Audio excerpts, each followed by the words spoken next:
Ο νανισμός και ο γιγαντισμός είναι γενετικές παθήσεις που επηρεάζουν το ύψος, τα άκρα, τα οστά και τους αδένες των παθόντων ατόμων.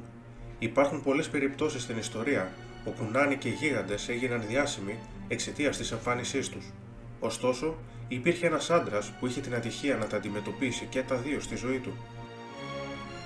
Ο Άνταμ Ράινερ γεννήθηκε στο Γκράζ της Αυστρο-Ουγγρικής Αυτοκρατορίας το 1899. Ως παιδί ήταν πολύ μικρός, λεπτός και αδύναμος, μιας και υπέφερε από νανισμό. Η πάθησή του δεν ήταν κληρονομική, καθώς οι γονείς του είχαν φυσιολογικό ύψος. Ο πατέρας του ήταν 1,72, ενώ η μητέρα του έφτανε το 1,65. Επίσης, είχε έναν αδελφό που είχε ίδιο ύψος με τον πατέρα του. Το 1917, ο Ράινερ ήταν 18 ετών με ύψος μόλις 1,38. Έτσι, όταν έκανε αίτηση να καταταγεί στον Αυστριακό στρατό, απορρίφθηκε επειδή ήταν πολύ χαμηλός και αδύναμος. Το επόμενο έτος, ο Ράινερ έκανε ξανά αίτηση, έχοντας πάρει λίγο ύψος, φτάνοντας στο 1,43, ωστόσο δεν ήταν αρκετό για να γίνει δεκτός στο στράτευμα και απορρίφθηκε για δεύτερη φορά. Ο Ράινερ θεωρούταν νάνος, μιας και πληρούσε τα κριτήρια. Ήταν άνω των 18 ετών και είχε ύψος κάτω από 1,47. Όμως, ο Ράινερ δεν ήταν φυσιολογικός νάνος. Είχε ιδιαίτερα μεγάλα πόδια και χέρια για το ύψος του, τα οποία έμοιαζαν να μεγαλώνουν συνεχώς.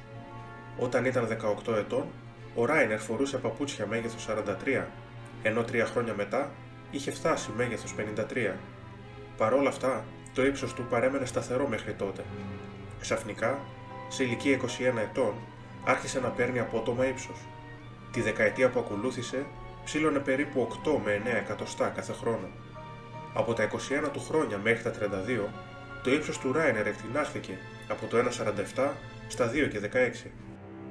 Επιπλέον, τα χαρακτηριστικά του προσώπου του άρχισαν να αλλάζουν. Το μέτωπο, η μύτη και το σαγόνι του μεγάλωσαν, δίνοντάς του μια παραμορφωμένη όψη. Στα 26 του χρόνια, η σπονδυλική του στήλη άρχισε να αποκτάει κυρτότητα, η οποία επιδεινωνόταν με τα χρόνια. Αυτό το γεγονός περιόρισε ως ένα βαθμό την εκρηκτική αύξηση του ύψους του. Επιπρόσθετα, τα προβλήματα υγείας άρχισαν να συσσωρεύονται. Ο Ράινερ άρχισε να έχει δυσκολίες στο φαγητό, έχασε την όρασή του εντελώς στο δεξί μάτι και μερικώς στο αριστερό, ενώ και η ακοή του μειώθηκε μέχρι που έμεινε κουφός από το αριστερό του αυτί.